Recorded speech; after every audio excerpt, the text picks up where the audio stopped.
impeachment, napakagandang napakagandang armas niya ng taong bayan na hindi natutupad ng ating mga mambabatas ng tama, na abuso, nagkakamali at ginagamit na panggipit ng tao. It has become too much of a political tool for them para manalbahe. Yun yung sinabi ng Korte Suprema, that you cannot use it for political persecution. Nasa linya po ng ating komunikasyon ngayong umaga si Attorney Virgilio Garcia upang makausap po natin kaugnay po sa mga maiinit na issue sa ating bayan. Attorney, magandang umaga po. Jade at Admar po ang inyong mga kasama. Maraming salamat sa inyong oras. Magandang umaga, Jade at Admar. Magandang umaga sa inyong mga taga-subaybay dito sa Pilipinas at sa kung saan-saang dako ng mundo. Isang pinagpalang umaga dito sa Pilipinas. Thank you, Attorney. Unahin ko lamang itong naging desisyon ng Supreme Court, Attorney, kahapon, kung saan nilinaw po nito na ang salitang forthwith doon sa konstitusyon, kaugnay nga ng pagsisimula ng impeachment trial ng Senado o sa Senado noong mga nakaraan, ay hindi nangangahulugang agad-agad o instantaneous. Ano ho ba ang masasabi po ninyo dito sa bagong desisyon na ito? Hinggil nga sa petisyon laban po sa Senado sa impeachment trial nga sana ni Vice President Sara Duterte. Para sa akin, parang naging tulay yung desisyon na yan ng Korte Suprema, naging karagdagan doon sa naunang desisyon nila sa House of Representatives versus Duterte versus House of Representatives. Nilinaw nila yung salitang forthwith. Ang sabi ng Korte Suprema, pare-parehas kami na constitutional body, co-equal kami, hindi namin sila pwedeng panghimasukan, maliban na lamang kung meron silang grave abuse of discretion. So yung additional provision dun sa ating saligang batas para sa kapangyarihan, karagdagang kapangyarihan ng ating Korte Suprema, na pagka merong umabuso sa kanilang, kahit na co-equal branch, pagka sila ay umabuso sa kanilang kapangyarihan, ay maaari silang pakialaman ng ating Korte Suprema sa pamamagitan ng kanilang power of judicial review. Ano po? So sinapaliwanag ng Korte Suprema, wala tayong precipitate incident dito kasi hindi pa lumalabas yung yung desisyon ng Korte Suprema. Yun lamang nilahad nila kahapon na in-announce nila na lumabas na yung desisyon at ipinaliwanag nila kung anong ibig sabihin ng forthwith. Yung forthwith sa Tagalog, sa aking interpretation is sa lalong madaling panahon. Sa kanila sa makatwirang panahon, merong mga ganon. Basta ito, pag sinabi mong sa lalong makabuluhang panahon, pwedeng bumilis, pwedeng bumagal, depende sa circumstansya ng Senado. Pero ang ibig lamang sabihin doon ay hindi mo pwedeng antalain, kailangan ipagpatuloy mo. So that when all things being equal, all things being proper, tuloy-tuloy yan. Hindi yan dapat mabalam. Yun yung magandang naging paglilinaw ng Korte Suprema. At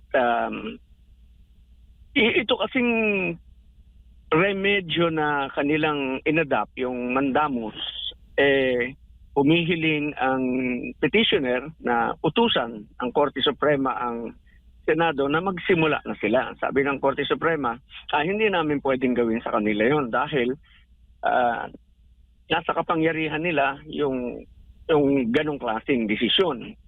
Pero kung mag-aantala sila, yan, maaari silang pakialaman kasi meron ng pwede nang ipaliwanag ng Korte Suprema sa lalong madaling panahon, pero hindi naman ganitong katagal kung merong unnecessary delay. So, magandang yung kasing impeachment, napakagandang armas niya ng taong bayan na hindi natutupad ng ating mga mambabatas ng tama, na abuso, nagkakamali at ginagamit na panggipit ng tao. It has become too much of a political tool for them para manalbahe. Yun yung sinabi ng Korte Suprema, that you cannot use it for political persecution. Po. Opo. So malinaw, attorney, na baga diskresyon na ng Senado na ipagpatuloy agad-agad o sa makatwirang panahon ito ngang impeachment trial kung meron man dyan sa Senado at hindi na dapat baga i-delay pa. Yes. Kung makakarating sa Senado yung articles of impeachment. Kasi right now, yung bruhaha, yung circus doon sa sa House Justice Committee, alam mo, I don't think they will even get to the Supreme Court because they have committed so many violations even in their own procedure. Totoong 60 session days, but I think ito yung na-justify yung Supreme Court for defining yung ilang araw, yung 10 days ng araw dahil para hindi maabuso, para hindi madribble ng sobrang dribble dahil nasa discretion nila yung session day. Ngayon, 60 session day is too much of a 60 session day na ang tagal-tagal, kayang-kaya nilang manipulahin yung kanilang patakaran to suit their yung kanilang gustong gawin, yung kanilang abuso, no? Sobra. Hindi. So talagang kailangang itigil, not because ayaw natin papanagutin si Vice Presidente, but because we want this constitutional tool, very, very powerful, the only effective tool of the people to demand accountability from high-ranking government officials. Sinasalbahin nila, hindi nila ginagawa ng tama. Kung gagawin nila to ng tama, ang ganda ng impeachment. It's a very nice tool. Ang ganda ng wisdom ng Constitutional Commission for inputting this for the first time in our Constitution para mapanagot ang tao. Pero hindi nila nakikita yung tamang gamit. Opo. Sayang talaga. Sinalbahin nila ang taong bayan nung impeachment nung presidente na kaalyado nila. Pagkatapos ngayon, nananalbahi ulit sila sa taong bayan sa ginagawa nila kay Vice President Sara. Yung violation na ginawa nila na sobra pa. Let me just go ahead. No? Yung violation nila sa pagsabpina, hindi naman talaga dapat ganun. Yung ginawa nila diyan sa AMLAC, yan sa kay Madriaga. Ano to sa kanila, fishing expedition, sa akin, demolition job yan Because napagsalita nila, nakapag-expose sila ng mga in-expose nila na puro mali ang sinabi nila sa taong bayan. Katulad nung AMLAC, for example, pinresent niya napakalaking pera. Akala tuloy ng tao, sa mga tao, kahit yung mga nagte-text sa akin, "Attorney, bulag ka ba? Bingi ka ba? Ang laki-laki ng perang ninakaw nila." Sabi ko, hindi mo ba naintindihan? Papaliwanag ko sa'yo. Yung ni-report ng AMLA is the volume of transaction. Yun yung naging transaction niya over a period of years. Hindi niya pera yun. Pag pinaikot mo yung pera mo lumabas-masok, yun ang transaction mo. Yun yung ni-report nila na akala mo pera nila. So, yung mga ganun in simple terms. So, these are abuses, these are violation of due process ni Vice President Sara because hindi makakapagpaliwanag si Vice President Sara doon sa nilabas nila hanggang dumating yung tamang panahon. Kung makakarating sa Senado, makakapagpaliwanag siya. Mali po yan, ganito po yan. Hindi naman makakarating sa Senado dahil may violation nga. Tinimanda na nga sila ni Attorney Torion na sinasabi, grabe ang mga violations na na-commit ng House Justice Committee.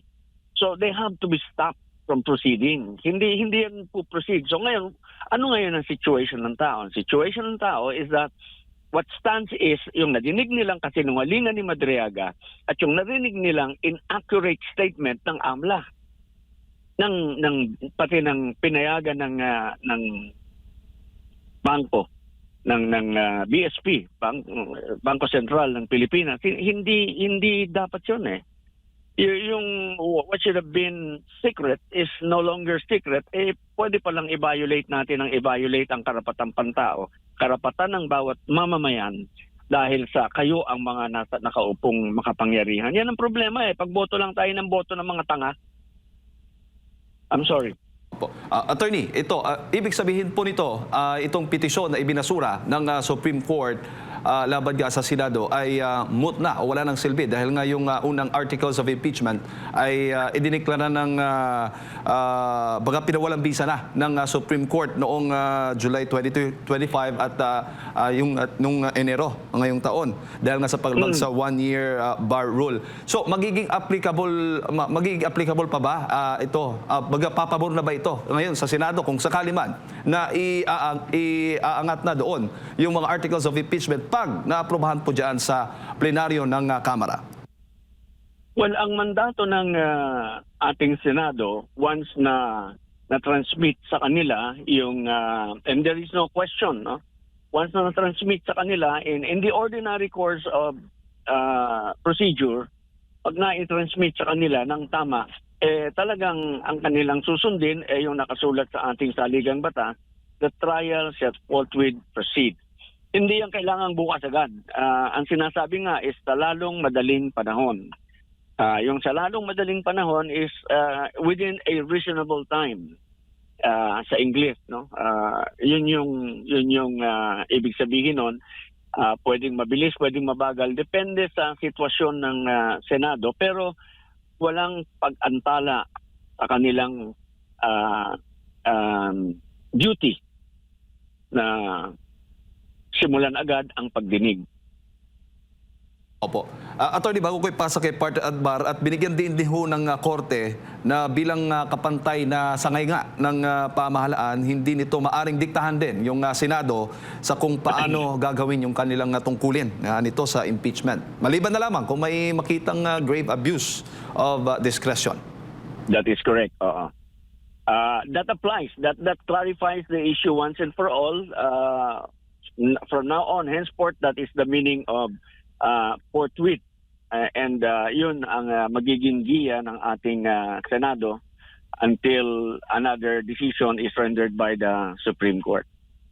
Attorney, magandang umaga, si Admar po ito. Sakaling wala pa po ang desisyon ng Korte Suprema doon sa pag-question sa naging pamamaraan ng hearing o pagdinig dyan po sa Kamara at lubusan itong umusad po sa Senado, maaari bang questionin or ng impeachment court yung naging proseso dito po sa Kamara?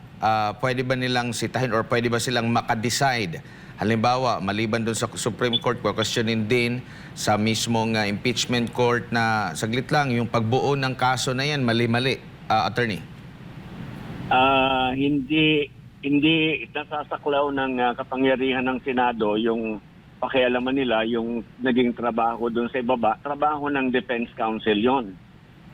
Trabaho nating mga mamamayan na questionin, nasitahin yung naging pamamaraan ng House Justice Committee sa Kamara, sa mababang kapulungan. And actually right now meron ng petition petition for certiorari and prohibition na pinile si Attorney Torion. And I think the Supreme Court will have to make a very quick decision on that petition para hindi maging moot and academic yung issue.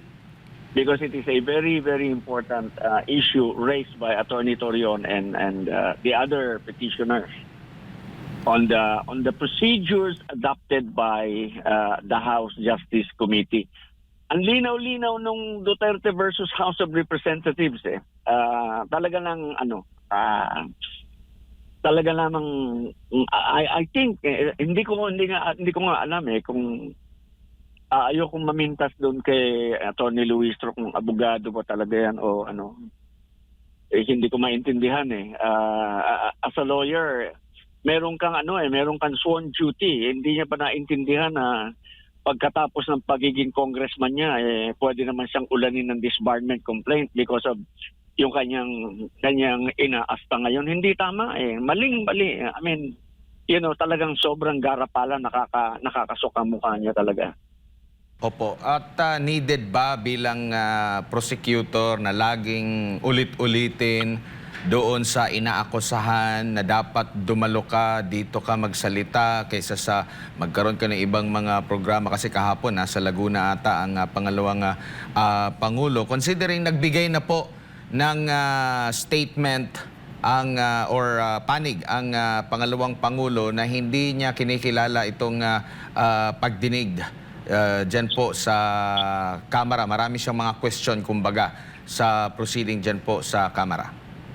Tama po yun eh. Actually, tama yung ginawa. Naniniwala ako dun sa ginawa ng mga abogado ni Vice President nung nag-file sila ng ad cotelem pleading, without recognizing yung kanilang legitimacy ng kanilang ginagawa, nag-file siya ng pleading para lamang makakomply sa kanyang duty. Alam mo, dyan sa House Justice Committee, sa hearing, you may or may not appear. At ang tanungan lang dyan, parang sa piskalya, may allegation na ganito, ganyan-ganyan, ano masasabi mo? Yan. Pero kung nagpadala ka na ng posisyon mo, tapos na yun eh. You've done your job. May due process ka na ron. Right to be heard lang naman eh. When you're given the right to be heard, yung requirement due process is already complied with. So yun na, complied na yun. Hindi dyan ang trial. Ang trial doon sa Senado. Ang ginagawa ng House Justice Committee, sinasaklaw nila yung dapat sa Senado ginagawa. Hindi dyan sa kanila. Actually, kaya nga sinasabi ko, alam ni Luis yan eh. And they're just doing something to demolish. No? Meron silang binibuild up na scenario and that support yung kanila. Pinagagalit nila yung mga tao. Pero ang mga gagalit lang naman dyan, yung mga dati na nilang naloloko. Dahil yung mga hindi naman naniniwala sa kanila eh. Ang naniniwala na lang sa kanila, hanggang ngayon, addicted sa kanilang kasinungalingan. Yun. So, yun lang. Para lamang ma-justify nila na ganito, ganyan, meron silang magagamit. Pero we're proceeding on a very dangerous precedent. Napakapangit ng mga kaganapan sa ating politiko. Talagang kanina lang I was thinking bago mag-ring yung phone, I was thinking we really have to amend our constitution. Kaya ko naisip yun kasi naalala ko yung Maria Cristina Pauls eh. Anyway, ibang topic yun. Opo, attorney, bilang isang prosecutor nga dito sa impeachment proceedings na ito, tama ba na halimbawa dyan po sa Committee on Justice, sinasabi nila merong due process, tumatalima sila sa due process na itinatakda po ng atin pong ng Korte Suprema, pero doon pa lang sa mga paunang statement, guilty na ang tingin nila sa pangalawang Pangulo? That is correct. And actually, hindi sila tumatalima. They are violating the right of the Vice President to due process of law because they are presenting evidence na hindi naman kailangan dyan gawin. Ang dapat gumawa niyan yung prosecution eh. Tinutulungan nila yung mapakahinang complaint. Nakita nila kasi yung defect eh. Pag yan, assuming na nakarating yan sa Senado, sandali lang yan, talo yan eh. Alam mo kung bakit? Walang ultimate facts. Sabi ko nga, anong requirement ng verified impeachment complaint? Number one, kailangan meron kang allegation ng grounds. Yung 6 na nakasaad sa ating saligang batas. Yung culpable violation of the Constitution, graft and corruption, bribery, other high crimes, treason, and violation of public trust. Pagka meron ka noon, meron ka bang ultimate facts? Yung number 2. Yung allegation mo ba is sufficient to sustain a conviction? Kaya ba niyang mag-convict o baka ikaw naman nag-a-allege ka lang, wala ka namang basihan. Katulad ng ginawa nila, katulad ng meron sila. Yun yung pilit nilang dinudoktor para makomply nila na meron silang ultimate facts. Hindi ultimate facts conclusion of facts ang meron sila. And then number 3, meron ka bang ebidensya to substantiate your allegations? When you have all these 3, may substance ka, go ahead. Ipasa mo na yan agad sa plenaryo para pag-usapan. Give everybody a copy. You know why they're dribbling this also? Hindi sila makakuha ng required number of votes because every vote has to be explained. Has to be heard. Yung bawat congressman, bakit ka bumoboto ng yes, bakit ka bumoboto ng no.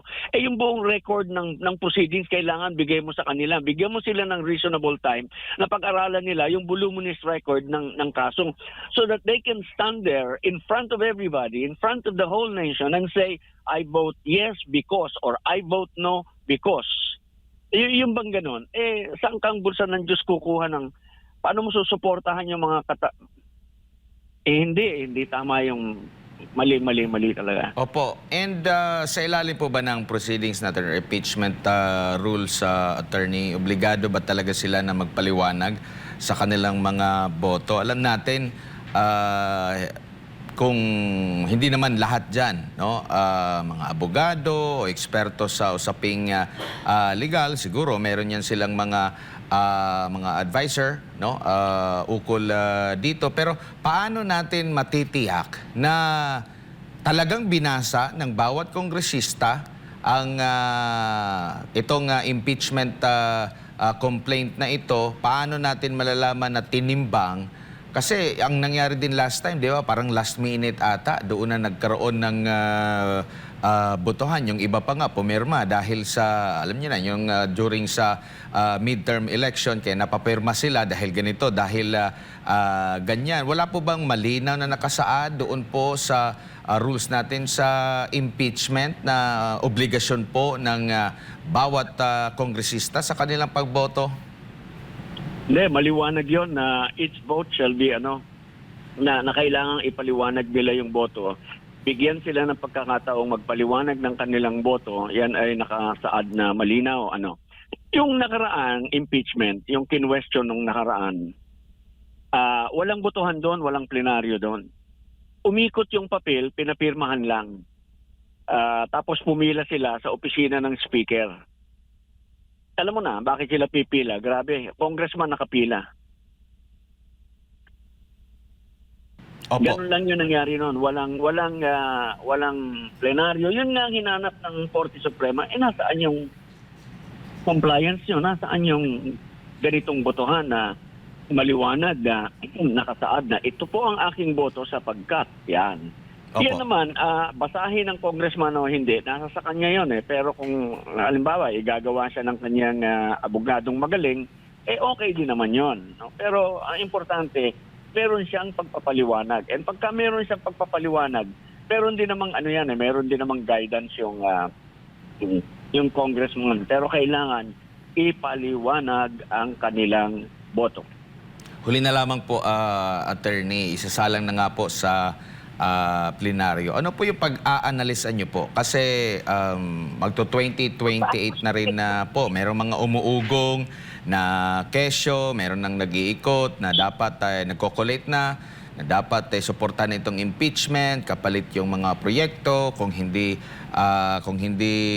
tatalima, mawawalan ng mga proyekto, mawawalan po ng pondo. Yan yung mga umuugo ngayon na mga balita. Sa tingin nyo po, ano kaya ang ikukonsidera dito ng ating mga kongresista sa kanila pong pagboto patungkol po sa impeachment? Lalong-lalo na po sa panahon po ngayon sa kasalukuyang sitwasyon sa politika sa ating bansa, attorney. Palagay ko, kahit na yung perang gagamitin nilang ipapamudmud nila, kulang na sila. At saka kung meron man sila, yung mga congressman nag-iisip na ng 2028. Nag-iisip na bakit ba ako magiging parte ng katarantaduhang ito? Marami na and sabi ko nga, I think one of the other reason why they are delaying it is because at saka nagbibigay sila ng katwiran doon sa mga pwede nilang malinlang na congressman na ito ang ninakaw niyan, ito yung ganyan. Katulad ng pangloloko nila sa taong bayan para makakuha sila ng karagdagang boto. I think they're having a hard time getting 106. And ginagawan din nila ng paraan yung kakulangan ng bilang nila sa Senado, kaya sinasalbahin na nila yung mga ibang senador doon. Ang nangyayari doon kasi sa Senado ang boto 2/3 so kailangan mo ng 16 votes, 15 lang sila. So ang remedyong ginagawa nila, and let the people know about this, kaya nila sinasalbahe si Marcoleta, kakasuhan nila yan, ipo-pursue nila yung kay Marcoleta, ipo-pursue nila yung mga kila Villanueva, kila Cheese, yan, yung mga kila Jinggoy para mabawasan yung basihan ng 2/3. Ngayon kasi yung 2/3 based on 24 votes. Pag binawasan mo yung senador sa bilang, papasa na yung 14. magiging basihan na 20. So therefore, divided by 3, yun na, maliit na yung magiging basis ng 2/3 votes. And that is what they're trying to do. Sabi ko nga sa iyo, hindi lahat ng ito puro puro pananalbahe sa taong bayan, pananalbahe sa anong nakasulat. Alam mo yung talagang mali talaga. Opo. Attorney, huli na lang, sa tingin po ninyo, itong ginagawa po ng mga kritiko ng pangalawang Pangulo ay nakasira ho ba sa kanyang imahe lalo o mas dumadag o mas dumami pa yung kanyang mga naging taga-suporta? Palagay ko, lalong lumalakas si Vice President sa mga ginagawa nila. Lalong dumadami ang naniniwala na ayoko na dyan. Ayoko na dyan dahil, I mean, a lot of people are so disappointed about giving him a second chance. Ganito lang pala mangyayari. At pagkatapos, ngayon, ang masama ngayon is because of money ng taong bayan na ikinalat sa kanila, they control the entire government bureaucracy. I mean, that is what it is. That is my opinion. Yun yung pananaw ko na kontrolado nila ang buong government bureaucracy, kontrolado nila pati yung mga law enforcement agencies natin. Walang gumagalaw Walang pagkatapos yung non-partisanship na ginagamit nila para manahimik ang taong bayan, hindi nag-a-apply yun ngayon. Kailangan maliwanagan ng taong bayan. Walang non-partisanship na umiiral ngayon dahil yung non-partisanship sa ating batas, sa ating saligang batas, ay sa panahon lamang ng halalan. Hindi pwedeng ikaw ay pumanig dahil ikaw ay taga-gobyerno. Hindi mo pwedeng gamitin ang government machinery or against a candidate. But wala tayong eleksyon ngayon. So, ang umiiral ngayon ay karapatan ng lahat ng taong magsalita. Sa saligang batas, binibigay yan sa atin, karapatang pantao na binigay sa atin ng ating treaty na ating nilahukan. Merong karapatan lahat ng tao na maglahad ng kanilang opinyon, magsalita kahit na ikaw ay government employee, kahit na ikaw ay pulis o sundalo. Diyan nila ginigipit ang mga taong bayan. Diyan nila ginigipit, kinakasuhan nila pagka ikaw ay nagsalita. Opo. So, too bad. We're in a very bad situation right now. Alright. Attorney, maraming salamat po sa inyo po oras at sa pagbibigay po nyo ng impormasyon ngayong umaga. Good morning po. Good morning po. Anytime po. Basta makakatulong. Maraming salamat. Good morning po sa lahat. Thank you. Ayun po mga kababayan, si Attorney Virgilio Garcia, isa pong retired general po yan ng AFP Reserve Force at the AFP Direct Commission Class 82.